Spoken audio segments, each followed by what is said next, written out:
I think it's important we're here, and I welcome the opportunity. I think there's lots of concern. It's a point towards a failure, possibly a spectacular failure to manage our energy transition, and I think people are deeply concerned. From my perspective, we have a government who've been arguing against progressive market reforms at a European level and at an Irish level, failing to deliver targeted supports, and coming here today talking about a plan to address energy poverty, despite the fact that the strategy is out of date since 2019. So I think it's important we have the opportunity to address matters here today. First question to EirGrid and to the CRU, just to clarify that position, the buffer that we have, the headroom, if you like, for winter 2022, is it 280 megawatts? And in terms of the demand side, the on-site generation, are we saying that has capacity to do 200 megawatts over the winter? If you could confirm the position in relation to that, because I think that will provide the type of clarity people want in relation to the prospect or risk of blackouts over the winter. The second question is in relation to the CRU, and I have to say, you know, we're faced. First question: do you think the fact that the government introduced the EirGrid and Turf bill was a vote of no confidence in the CRU, a vote of no confidence in the CRM, the fact that they essentially rewrote the rule book and said the fact that your mechanisms, your trial and error, had delivered error after error in winter 21, winter 22. We've heard from EirGrid the criticisms. So really, my question is, you know, your mechanism is going to be responsible for delivering 1,700 or 1,300 megawatts between now and 2030. What confidence can anybody have that you're going to get that right? What lessons have been learned? And, you know, what were the failings that will now be addressed? And you did attend in October 21, and you pointed towards statutory processes, ancillary infrastructure, economic signals. It seems like we're 12 months on and still, you know, in an iterative process of learning from mistakes. Please give us some assurance that you're in control. Thanks. First question was in relation to the headroom between EirGrid and CRU. Thanks.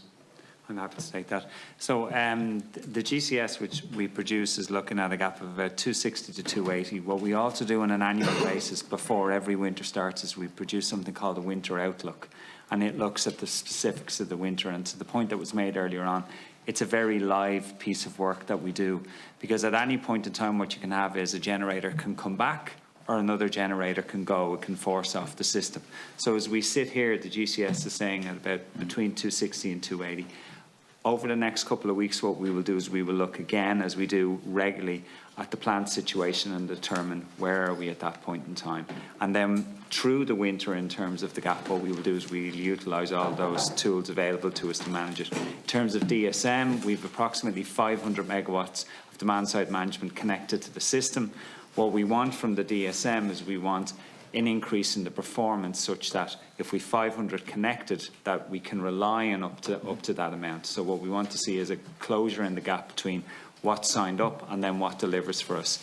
And as more DSM connects to the system, which will be good to see because there's potential out there, how much we actually get from it on the day will be the really important things. The capacity we can rely on for the system on the day is what we need. And what would you say it is now?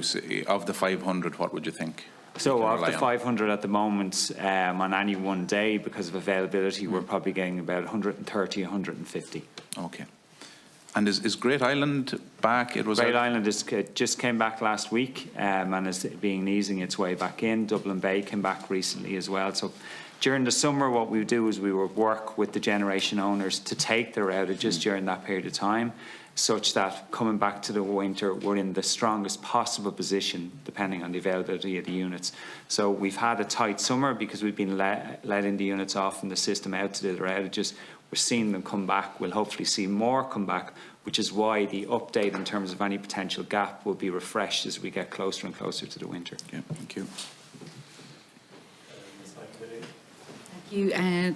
Deputy O'Rourke. So, yes, we would like to provide assurance to the members that we are delivering on our programme of actions and the actions set out in the National Emergency Security Framework, which includes continued delivery through the capacity mechanism, which is delivering, although we do have to learn from the failure to deliver that 500 megawatts, absolutely. I think that failure to deliver, we've discussed, there are a range of reasons, and it is challenging to deliver energy infrastructure on this island, and that is something that is part of what we're learning and what we're enhancing. Sorry, just the range of issues, because my understanding, you mentioned on this island, but my understanding is there's a different experience in the north. So what's different north and south? You know, what are the range of reasons, if you like? That's what.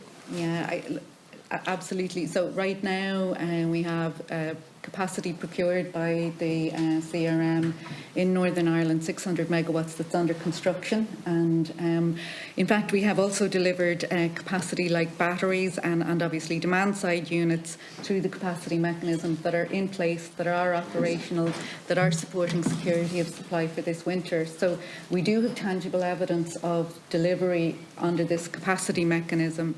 So I think the challenges around the 500 megawatts that didn't deliver, I think some of those have been outlined by the Minister.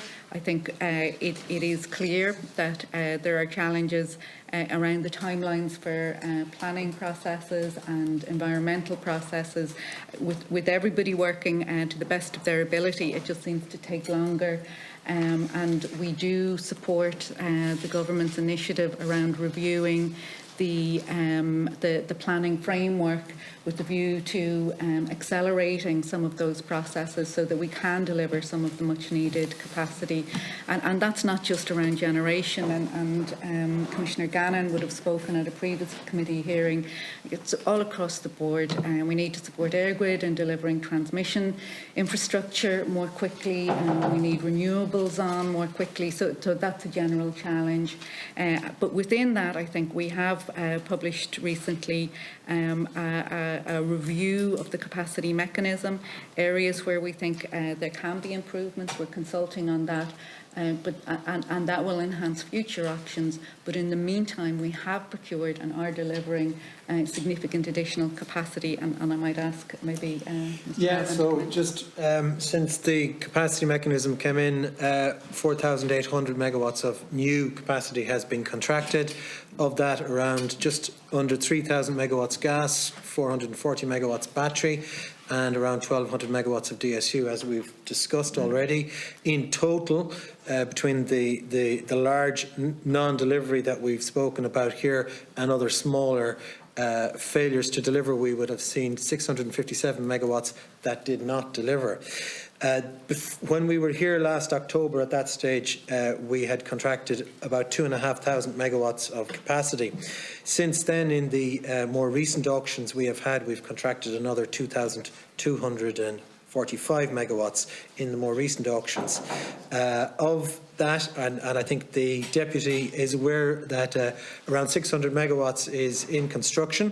The bulk of that in Northern Ireland. So the same capacity mechanism delivering with a different planning and consenting regime in the timelines that are envisaged. And from the most recent auctions we have, and it is one of the recommendations in the EY report, we have an enhanced reporting regime where we are with EirGrid and the department regularly meeting the 1,500 megawatts of new gas capacity that has won contracts, and the 360 or so megawatts of batteries that have won new contracts.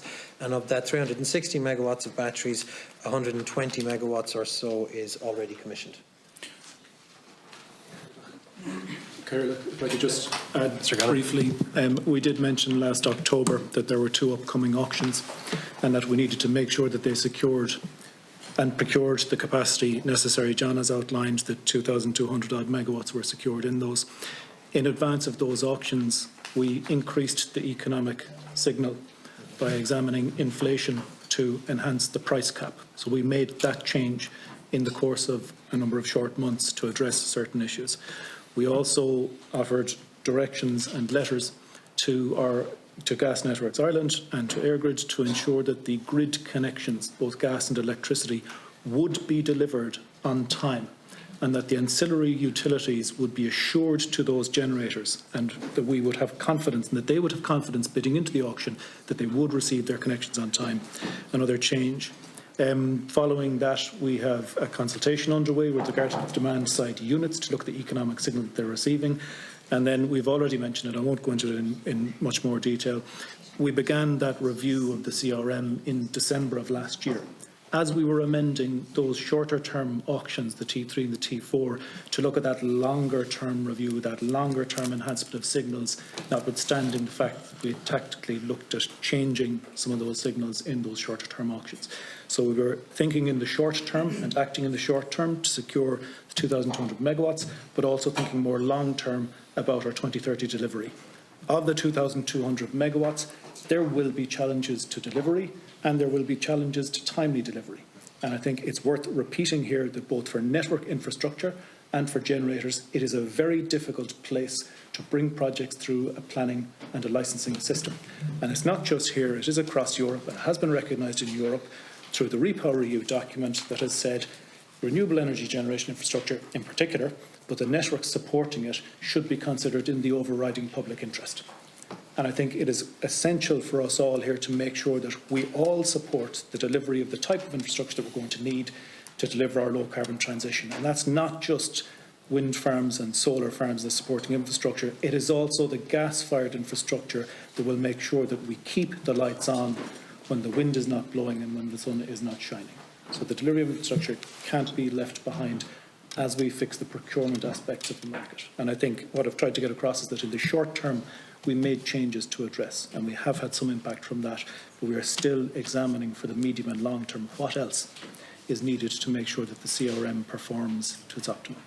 One of the main points you make is in terms of that planning and licensing. I've heard it from the three contributors, amongst a number of factors, I presume. Among many factors.